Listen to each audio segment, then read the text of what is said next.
Príncipe, ¿qué dijo Bad Boy? Te preguntó, ¿qué piensas sobre nuestro sueño maya? Ay, hermano, es como una gran batalla. Hay que luchar contra los que no quieren que lleguemos a su altura. Hay que adaptarse a la globalización, pero sin perder la cultura. Ya lo verás, un día seremos internacionales, como el idioma universal. Que nuestra música robe oídos, donde sea que yo vaya. Seguiremos luchando hasta un día cumplir nuestro sueño maya.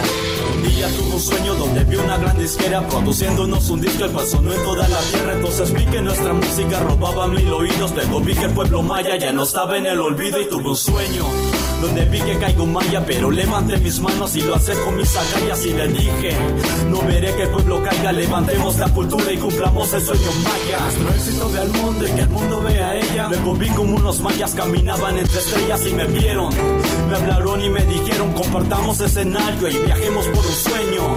Luego soñé como abrazamos al pueblo y mi sangre maya se elevaba por los cielos, de conocer nuestras glorias escondidas. Y cuando desperté vi a mi gente con mejor vida.